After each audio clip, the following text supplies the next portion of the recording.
Assalamualaikum warahmatullahi wabarakatuh.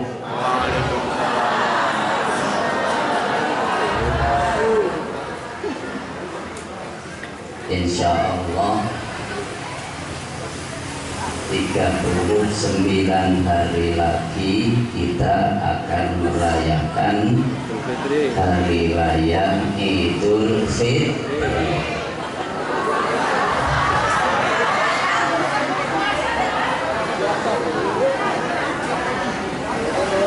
Orang ngasih 40 dina. Kita ulangi salam lagi. Assalamualaikum warahmatullahi wabarakatuh.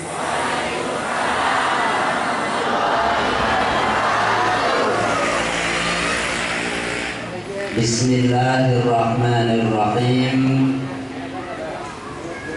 Alhamdulillahi rabbil alamin.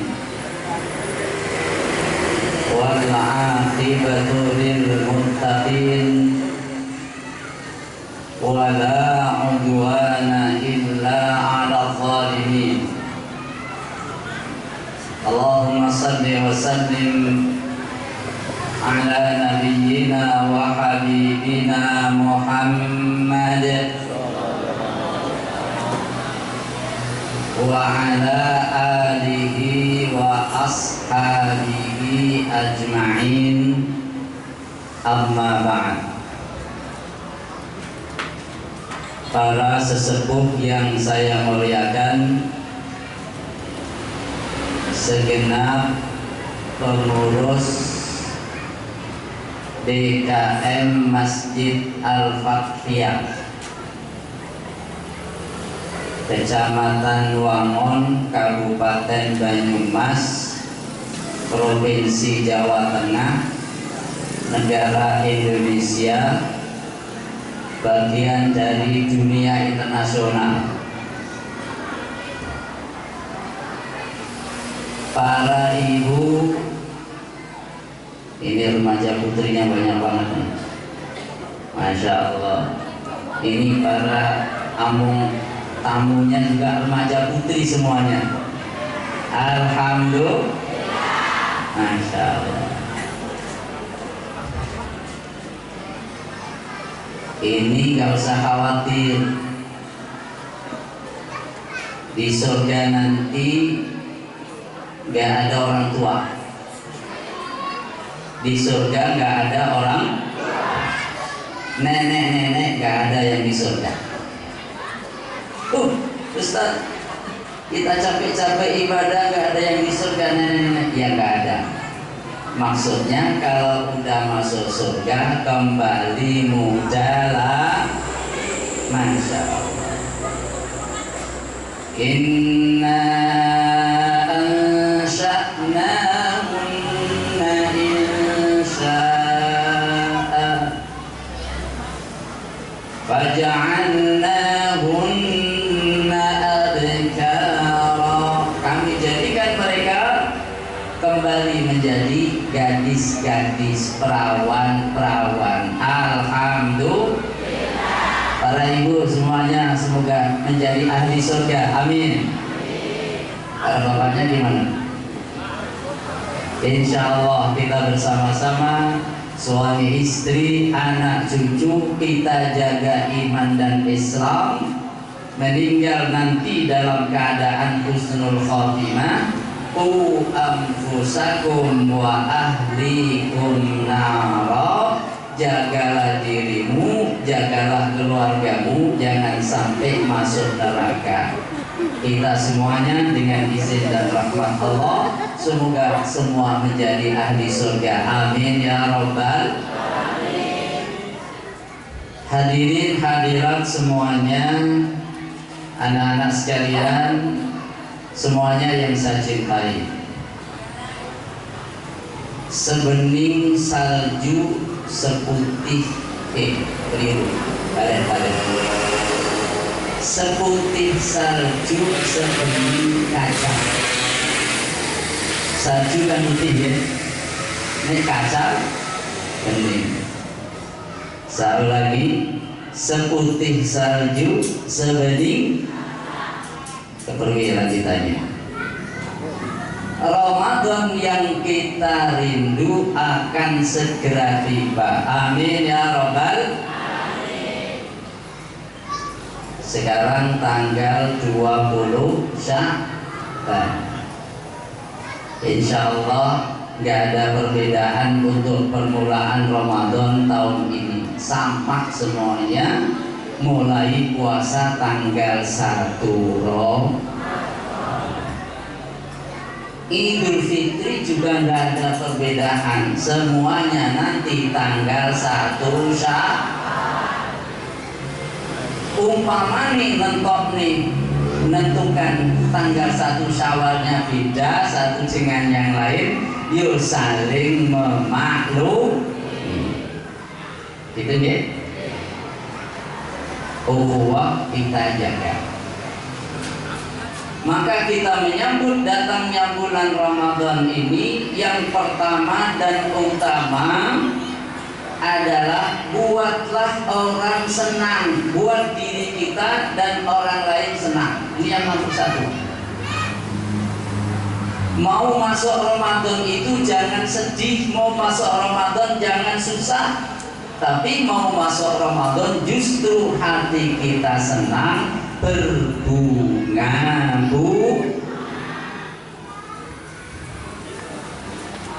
Oleh sebab itu orang tua mendorong anaknya, menyemangati anak-anaknya. Aja diomelin, cukup dikasih tahu, jangan dimarahin, cukup dijelaskan dan diberi hadiah. Siapa yang dulu waktu kecil puasanya puasa beduk, ngaku lah Pak Kiai ini yang ngomong. Sama dulu waktu saya kecil juga begitu. Puasa begitu sudah zuhur ngomong sama ibu, Bu, makan lah. Makan lah. Oh, maksa aja makan. Gak apa-apa, minum, nanti lanjutin puasa. Jadi buatlah senang, jangan dibuat susah. Ini orang tua ketika mendidik anak menyemangati tentang puasa Ramadan. Ceritakan hal-hal yang membuat anak semangat, membuat kita juga semangat. Maka disebutkan tentang keutamaan Ramadan. Contohnya hadis yang sudah sama-sama kita kenal, man shoma ramadhana imanan wa ihtisaban ghufira lahu ma taqaddama min dambi. Siapa yang puasa Ramadan dengan penuh iman dan mengharap pahala dari Allah, maka diampunkan dosa-dosanya yang lampau. Siapa yang tidak ingin dosanya diampuni? Begitulah Rasulullah Shallallahu Alaihi Wasallam menyambut Ramadan. Begitulah Rasulullah Shallallahu Alaihi Wasallam menyemangati umatnya untuk mengisi Ramadan dengan penuh semangat, dengan penuh kegembiraan, bahwa puasa itu nikmat. Biasanya kalau buka puasa minumannya berapa macam? Ada air putih mineral, ada air butet, air bening, ada teh, ada apa lagi? Kalau mau sahur berapa macam?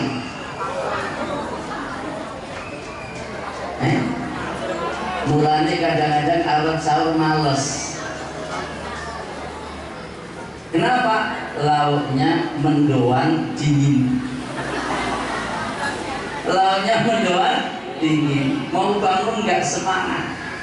Kamu nanya, kalau kita sahur itu makan sahur untuk berapa jam? Kita makan sahur untuk persiapan, kita nggak makan berapa jam? 10-12 jam kan? Mulai jam 4:30 sampai nanti jam 6 sore. Berarti lebih lama. Sedangkan kalau kita buka puasa kata-kata jam 6, untuk energi berapa lama? Kan gak lama, sebentar lagi tidur.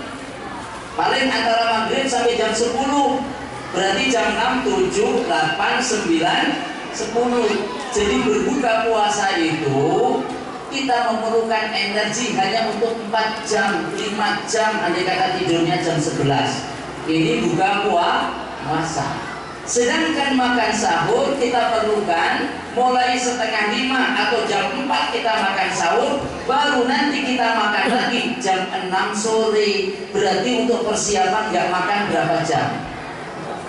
12 jam. Kalau gitu warna-warni makanan enaknya di waktu sahur atau waktu buka?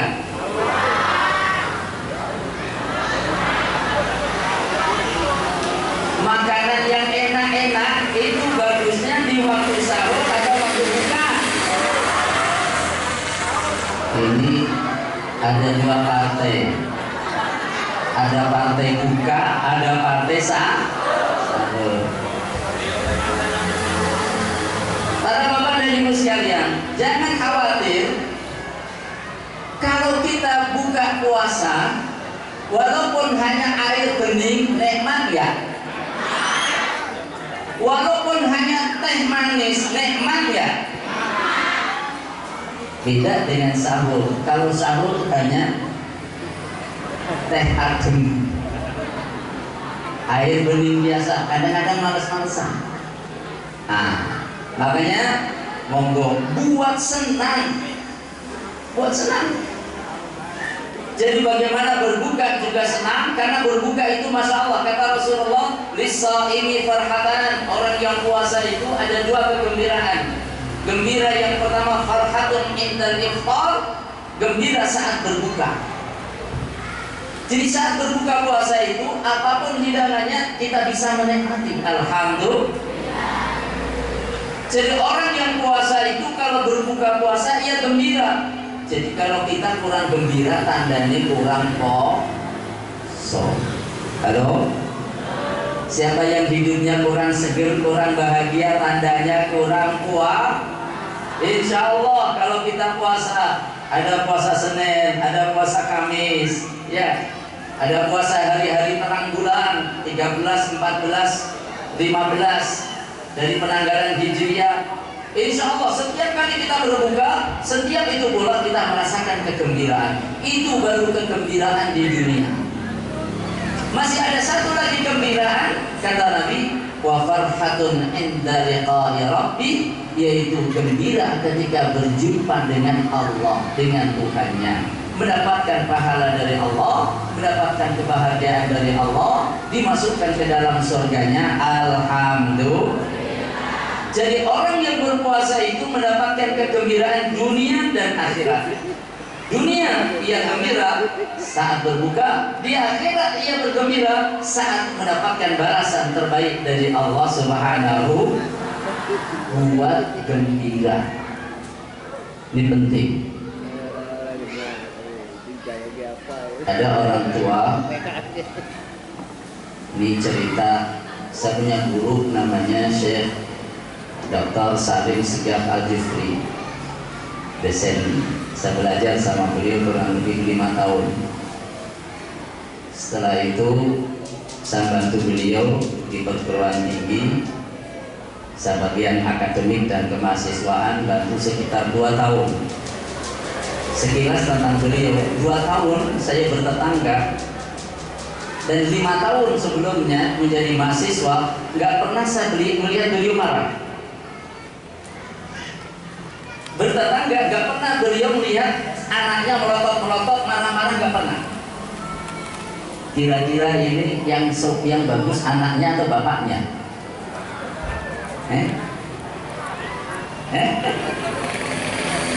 Suatu ketika kalau ngaji, biasanya kalau ngaji duet, begitu caranya kiai ngangkat muridnya, ngelatih muridnya. Saya termasuk dilatih. Jadi habis subuh hari Ahad di Masjid Zama di Jakarta, Masjid Betawi banget. ya, di salah satu wilayah di Jakarta. Itu beliau baca kitab Riyadhus Shalihin, saya baca kitab takrib gitu. Beliau setengah jam, saya setengah jam. Kadang-kadang ketika beliau sedang menyampaikan pelajaran, namanya bocah, namanya anak kecil, itu kan kadang gojek ya, lari-lari, pecicilan. Lihat anaknya, anaknya bikin gaduh di sana. Enggak dimarahin. Beliau tetap menyampaikan. Begitu anaknya pas nyerengak, lihat manggilnya sambil senyum. Anaknya datang. Begitu datang, sebentar ya, halo, dibisikin. Anaknya, ya. Habis itu kembali lagi, tapi udah tenang, sambil senyum-senyum. Subhanallah. Tidak mempermalukan anak di depan umum, walaupun waktu itu yang masih usia SD. Nah, beliau cerita ini, Masya Allah, ini baru 10 menit udah datang ini yang kedua. Masya Allah, mumpung belum poso, alhamdulillah. Anaknya yang pertama waktu itu sudah kira-kira umur berapa? Umur 7 tahun. Ya, umur 7 tahun. Mulai latihan puasa. Nah, kalau kamu dapat puasa 1 hari, kasih 10.000, nyenengin anak. Mana anak-anak? Nanti jadikan dalil ya. Kata Ustaz, setiap hari kasih 10.000. Aduh, Ustaz bikin susah orang tua aja. Kapan lagi nyenengin anak? 10.000. Besok lagi 10.000. Begitu sudah 10 hari, Syekh Salim sejak Pak Jepri bilang ke anaknya, ini puasa itu pahalanya besar. Saking besarnya pahala puasa, sampai itu menjadi surprise, rahasia. Allah tidak jelaskan. Kalau amal-amal yang lain itu pahalanya minimal 10 kali lipat. Jadi kan membantu orang, ya, Allah berikan pahala minimal 10 kali lipat. Kita melakukan amal soleh, apa saja amal soleh yang kita lakukan, dilipat gandakan 10 kali lipat dari amal kita. Itu minimal. Ada orang bisa gaji karyawannya 10 kali lipat? Gak ada. Allah Maha Kaya. Dilipat gandakan lagi menjadi 70 kali lipat, menjadi 700 kali lipat, sampai lebih dari itu. Wallahu yudha'ifu liman yasha. Allah melipat gandakan kepada siapa yang dikehendakinya. Nah, puasa ini termasuk amal yang pahalanya tidak pakai hitungan 10 kali lipat, tidak pakai hitungan 70 kali lipat, tidak pakai hitungan 700 kali lipat, melainkan kelipatan-kelipatan yang dirahasiakan oleh Allah lebih dari itu. Itulah puasa. Iya itu puasa. Allah berfirman dalam hadis qudsi, "Illas siyam fa innahu li wa ana ajzihi." Kecuali puasa itu untukku Allah, aku sendiri yang akan memberikan balasan. Terus gimana ayah? Gini, kalau kamu puasanya hanya untuk mendapatkan uang 10.000, kecil. Kalau puasa hanya mendapatkan uang 10.000, kecil. Tapi sudah ngantongin 100.000, lumayan. Udah 10 hari sih. Gitu, kecil 10.000. Makanya puasa yang ikhlas karena Allah. Jangan ngarep-ngarep 10.000. Gak dapat dong 10.000. Gini aja deh, nanti kalau sudah 15 hari saya puasa karena Allah. Jadi mau 5 hari lagi. Dan kesimpulan itu 150.000 15 hari baru karena Allah. Nggak apa-apa, namanya juga bocah cilik. Alhamdulillah. Buat senang. Buat senang. Jangan paksa anak untuk puasa. Karena yang namanya anak wajib puasa itu kalau sudah akil balik. Kalau sudah akil balik, yaitu kalau ditandai mimpi basah, itu akil balik. Kalau perempuan sudah mulai mens, akil balik. Itu diantara tandanya. Ya lebih kurang umur 14 tahun, 15 tahun itu sudah akil balik. Sebelum usia itu belum ada kewajiban puasa, maka jangan dipaksa. Walaupun begitu mulai dilatih. Namanya latihan, beri semangat yang baik. Ini dulu para sahabat tadi ketika ngelatih puasa anaknya, ya, nangis minta makan, dihibur, jangan diomelin. Wah, gua nih bocah, enggak, jangan. Dihibur, diajak kemana jalan, atau diceritain ini dan itu, sehingga dia lupa. Kalau para sahabat kadang ada mainan yang dari kapas, yang mainan apa begitu diberikan ke anaknya supaya lupa laparnya. Saya dulu ketika anak-anak masih kecil, ada salah seorang anak saya namanya Abdul Rahman, anak nomor 4, Abdul Rahman. Waktu itu kelas 1 SD, kelas 1 SD. Kita sudah mulai latihan puasa. Kita nggak maksa, ya, latihan puasa. Kasih hadiah, ya. Waktu itu sekolah, begitu habis zuhur pulang dari sekolah. Jarak ke sekolah kurang lebih 10 kilo. Sampai di rumah bilang begini, nih lapar, bah lapar. Ya udah makan dulu nggak apa-apa, minum dulu, nanti lanjut. Nggak mau. Hah? Kamu nangis. Ya sudah diminum dulu, habis itu nanti kamu lanjutin. Nggak mau. Tapi lapar, nangis. Tapi suruh minum nggak mau. Pergolakan jiwa, dia ingin mendapatkan keutamaan puasa, ingin bisa berpuasa sempurna, tapi nahan lapar sampai nangis. Kon ngombe ora gelem. Tuh, ini mulai latihan menahan diri. Padahal orang tua sudah menyuruh silahkan, kalau minum gak apa-apa minum, nanti lanjutin, namanya juga latihan. Gak apa-apa. Akhirnya ketiduran. Nangis kan ketiduran. Begitu bangun udah lupa. Asar udah main lagi sama teman-temannya sampai maghrib. Alhamdulillah yang saya ceritakan ini sekarang, mohon doanya senantiasa diberi kesehatan oleh Allah. Jadi imam di sana di Arab, di Emirat Arab, imam di salah satu masjid di sana. Alhamdulillah. Didik anak kita untuk melaksanakan ibadah dengan memberikan kabar gembira, dengan memberikan semangat, jangan dipaksa. Biarlah mereka menunaikan ibadah, termasuk menunaikan ibadah puasa ini dengan senang hati, karena itu nanti akan terkesan sampai tua. Satu, masjid kan ada pengurusnya. Masjid juga bagaimana membuat senang jamaah. Biasanya ada takjilan ya? Halo? Ada takjilan kan? Menyenangkan orang-orang yang berpuasa. Yang datang takjilan biasanya anak-anak atau ibu-ibu atau bapak-bapak? Halo?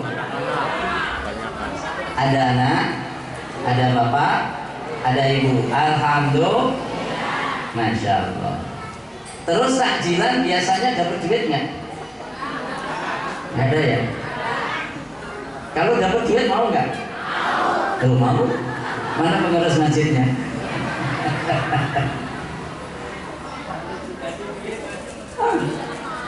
Jadi maksudnya apa? Umpamanya begini, para jamaah anak-anak umpamanya yang datang 10 hari berturut-turut sholat taraweh tertib dapat hadiah apa? Nah, saya yang ngasih hadiah, ada bapak fulan. Nanti saya yang ngasih hadiah, bapak fulan yang kedua. Nanti kalau ada anak yang bisa khataman Quran dalam berapa sebulan, umpamanya kasih hadiah. Pulang dari masjid sendalnya hilang, ada nggak? Pernah? Kalau ada yang nyiapin infak untuk sendal, bagus juga. Umpamanya begini, Pak DKM, Pak Pengurus Masjid nyong titip sendal jepit ya regane ora sepiro wae, 30.000 selawe ya, nomor 10, nomor 11 titip nang masjid. Kanggo sapa? Sewaktu-waktu ada jamaah yang sendalnya hilang, kasihin aja. Kira-kira jamaah pulang dari masjid sendalnya hilang dapat ganti baru, senang nggak? Senang kan jamaah? Ya, Masya Allah. Bahkan di masa Rasulullah SAW yang namanya Masjid Nabawi itu ada bagian belakang masjid, serambi masjid itu digunakan untuk nyantri. Namanya ahli suffah, orang-orang yang tinggal di serambi masjid. An Abi Hurairah radhiyallahu anhu, dari Abi Hurairah radhiyallahu anhu. Pernah dengar nama ini kan? Sering meriwayatkan hadis. Abu Hurairah itu sahabat Nabi yang paling banyak meriwayatkan hadis dari Nabi. Kenapa? Karena ia tinggal di serambi masjid. Ibaratnya Nabi keluar dari rumah, masuk masjid, ketemu Abu Hurairah. Jadi ibaratnya Abu Hurairah itu seperti bayangan Nabi. Nabi kemana, Abu Hurairah mimpi. Oleh sebab itu ia banyak mendapatkan pelajaran dari Nabi, bisa cerita tentang kehidupan Nabi secara detail. Masya Allah. Tinggalnya di mana? Di serambi masjid. Karena mereka datang dari berbagai wilayah di Jazirah Arab, ya. Banyak di antara mereka yang waktu itu karena pendatang ingin belajar dari Rasul, ada keterbatasan secara finansial, dibantu oleh sahabat-sahabat yang lain. Jadi ini yang pertama. Bagaimana cara kita menyambut Ramadan? Cara kita menyambut Ramadan adalah bangun suasana yang menggembirakan, bangun suasana yang menyenangkan. Satu.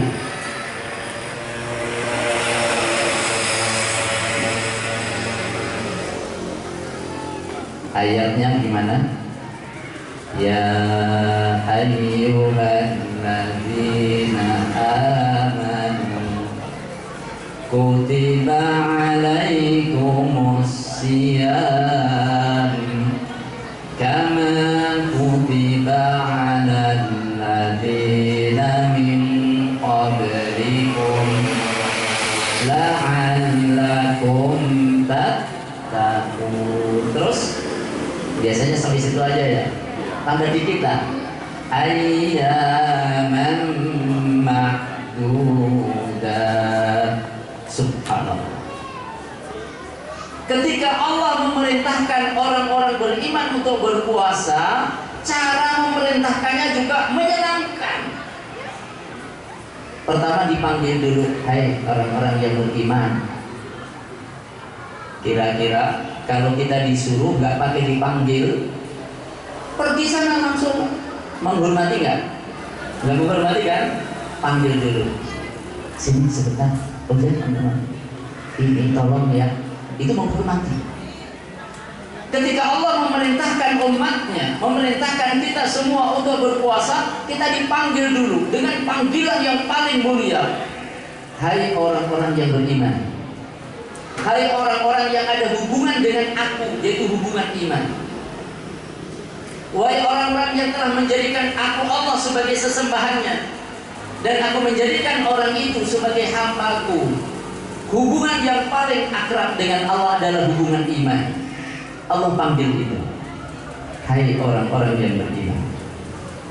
Makanya kalau kita ingin menyampaikan perintah, panggillah dengan panggilan yang enak. Kadang orang nyuruh anaknya, si, kadang-kadang ngomongnya gak enak, si Peyang, aduh Peyang, memang benar kepalanya Peyang. Si budak, astagfirullahaladzim, ngomong yang baik, panggilan yang enak. Maka Rasul Shallallahu Alaihi Wasallam ketika memanggil anak, ya gulam, le, nak bagus, apa lagi? Ya gulam, nak, ada panggilan kedekatan. Gak usah pakai teriak-teriak. Nasehatin teriak-teriak gak masuk. Didekatkan.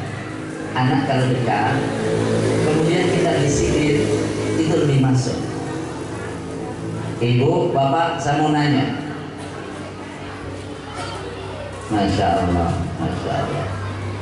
Ini ada jamaah nih dari jauh nih, dari titik loh kelihatannya itu. Saya kenal. Iya. Jadi kelalen. Halo, sampai mana tadi Bu?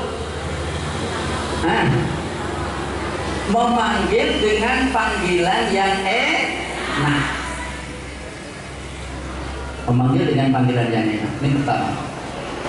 Hai orang-orang yang beriman. Kemudian ketika puasa itu diwajibkan, Allah menyampaikannya dengan ungkapan yang halus. Kutiba, sudah ditulis. Apa kutiba? Ditulis. Alaikum, untuk kamu. Apa yang ditulis? As-siyamu, puasa. Puasa udah ditulis untuk kamu. Maksudnya apa? Diwajibkan. Jadi Allah tidak mengatakan kamu harus puasa loh, awas kalau nggak puasa. Nggak begitu. Hai orang-orang beriman, telah ditulis puasa untuk kamu. Terjemahan mudahnya, telah diwajibkan puasa atas kamu. Tapi kata-kata yang digunakan oleh Allah bukan wajib, bukan faradha, memfardukan, tapi kutiba, ditulis. Saya menanya, jangan berdiri. Satu.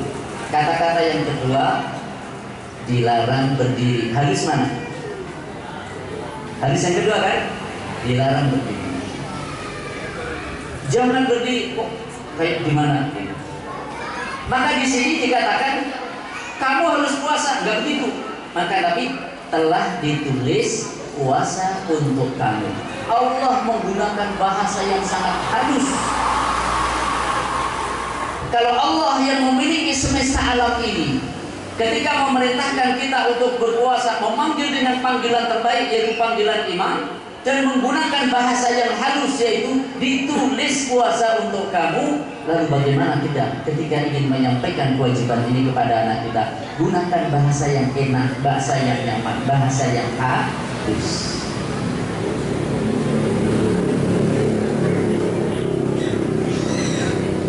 Kama kutiba 'alal ladzina min qablikum, seperti telah ditulis, maksudnya diwajibkan untuk orang-orang sebelum kamu. Ini menguatkan, ini memudahkan. Hei orang beriman, puasa sudah ditulis untuk kamu loh. Oh gitu ya? Iya. Terus berat gak itu? Gak usah khawatir, orang-orang dulu puasa kuat kok. Oh gitu, udah ada contohnya. Jadi sebagaimana telah ditulis, telah diwajibkan untuk orang-orang terdahulu. Kamu gak sendirian puasa, orang zaman kemien juga puasa, mereka kuat. Udah ada contohnya, mereka bisa menunaikan puasa. Ini juga ungkapan yang membuat puasa terasa ringan. Ibu, bapak, saudara-saudara sekalian, jalan pagi sendirian dengan jalan pagi rame-rame ada door prize-nya, milih mana? Jalan pagi 1 jam sendirian, celingan, celingur, ya, aduh, terasa berat.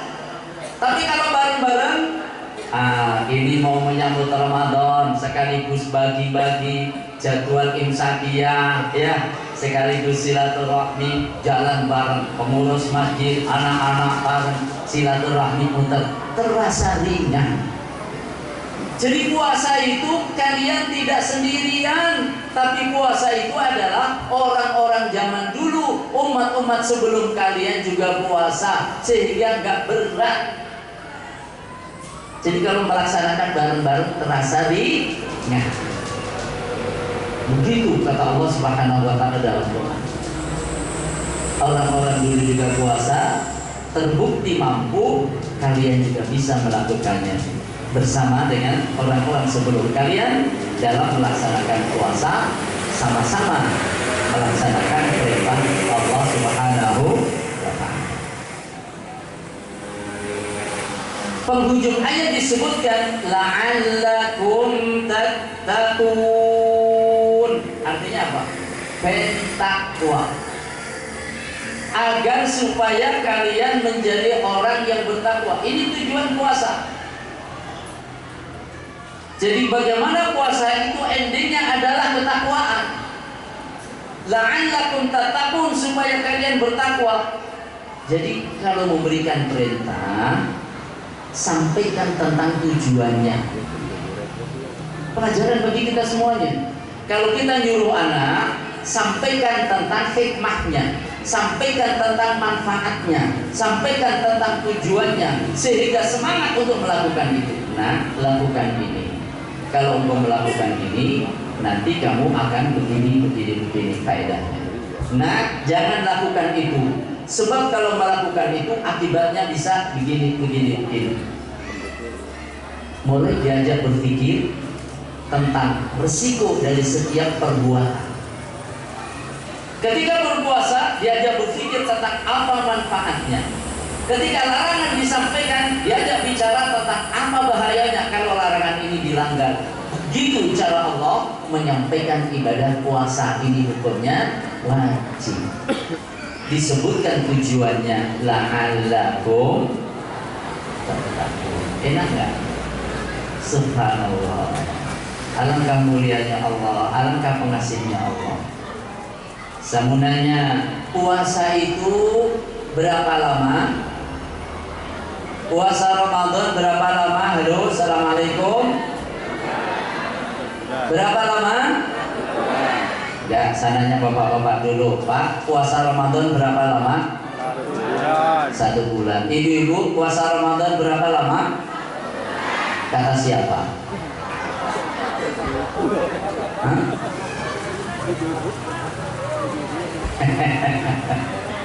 Itu kan jelas Ustaz, udah ditanya kita siapa. Betul 1 bulan. Betul 1 bulan. Tapi apakah Allah mengatakan puasa Ramadan itu 1 bulan? Enggak. Mung pirang-pirang dinotok. Lah dalilnya mana? Lah itu ayyaman